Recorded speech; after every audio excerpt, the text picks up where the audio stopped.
नमस्कार भैया जी, नमस्कार वरिष्ठ भैया जी. पाय लागो. मी आता खड़ा आहे ते बोरोली वेस्ट में उभा है राजाराम बापू पाटिल रिक्शा संगठन अध्यक्ष शामराव मोकाशी.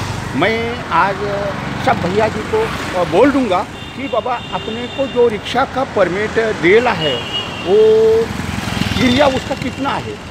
उसका एरिया जो आपको दिएला है तो नगर पालिका के लिए ही दिएला है. आपको नगर पालिका में ही धंधा करने का रहता है. मुंबई का रिक्शा को मुंबई की नगर पालिका में मीटर से व्यवसाय करने का है. कल्याण की नगर पालिका में फिर एक कायदा हो चुका है 4/3/2008 को, और वो कायदे के अनुसार आपको आरटीओ कार्यालय से एक परवानगी पत्र आरटीओ से लेना पड़ता है. वो आरटीओ में जो परवानगी पत्र लेगा और जो परवानगी पत्र में लिखा है वो एरिया में आप मीटर से धंधा करना है.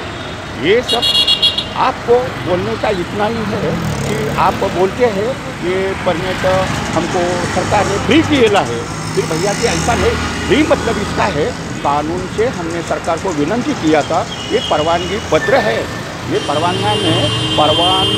परवाना आपको दिएला है, 5 साल के लिए दिएला जाता है. और ये परवानगी पत्र है और उसके सरकार को फी लगाने को नहीं आती और सरकार उसको फोकट देता है. आपके ही भाषा में मैं समझा रहा हूँ कि आप फोकट देता है. आरटीओ वाला एक पैसा भी नहीं लेता और वो परवानगी पत्र आपके रिक्शा में रखना है. जो परवानगी पत्र में लिखा है वसई, विरार, कल्याण जो भाग लिखा है वो भाग में ही आपको मीटर से व्यवसाय करना है. आप जो बोलते हैं हमको कोई हवलदार पकड़ता नहीं, हमको कोई पूछता भी नहीं, हम गांव जाता है, हम यूपी जाता है, हम कोल्हापुर जाता है, हम शिरडी जाता है, ऐसा कोई भी बाबा आपको परमिशन दिला नहीं.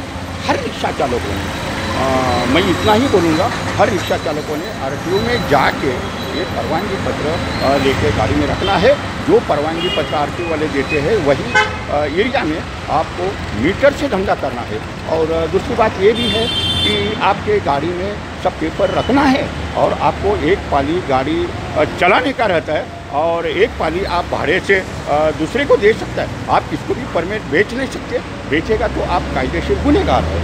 जो खोटा पेपर, जाली पेपर दे के जो परमिट जिसने बनाया है उसके ऊपर तो अभी कार्रवाई चालू हो गई है, इंक्वायरी चालू हो गई है. और दूसरी बात ये भी बात है कि जो आप ड्राइवर रखेंगे उसके गले में ओळख पत्र मांगता है. नहीं तो आप जिसका नाम से परमिट है जो ड्राइवर को गाड़ी देता है और उसके पास लाइसेंस बिल्ला नहीं होएगा, ओळख पत्र गले में उसके नहीं होएगा तो वो परवाना धारक के ऊपर फौजदारी गुनाह पड़ेगा.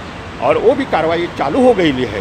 तो आपका गाड़ी का पेपर जो है ना वो सब आप अपडेट मांगता है, कि इंश्योरेंस मांगता है, फिटनेस मांगता है, पीयूसी मांगता है और तुम्हारे गले में लाइसेंस बिल्ला मांगता है, गाड़ी में सब पेपर मांगता है. और 3 प्रवासी लेके मीटर से तुमको किधर भी धंधा करना है. और कैलिब्रेशन की मीटर कैलिब्रेशन की मुदत भी अभी 31 मार्च तक दिएला है. उसको आप 950 रुपये भर के, जिसने मीटर कैलिब्रेशन किया न उसने 950 रुपये भर के आरटीओ में आपका मीटर कैलिब्रेशन करना है.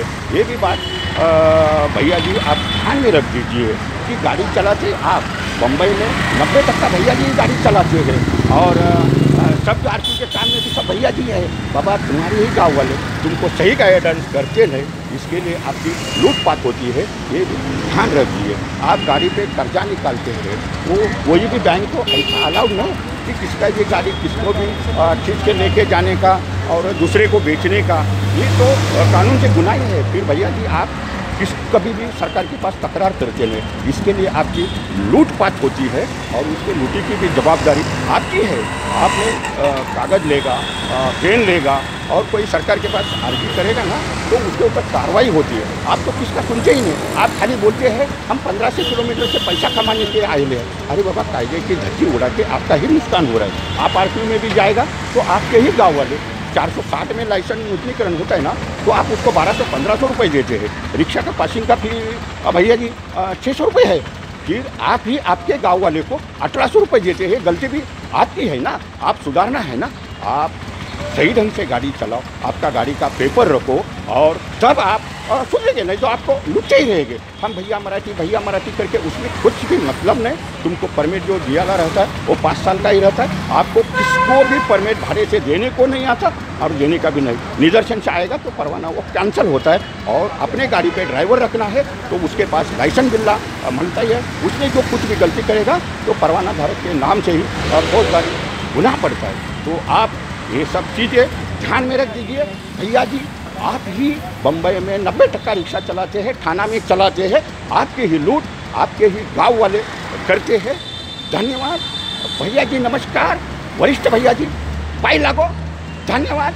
मूछ वाला मुकाशी यूट्यूब देखिए, शेयर करिए, लाइक करिए, सब्सक्राइब करिए।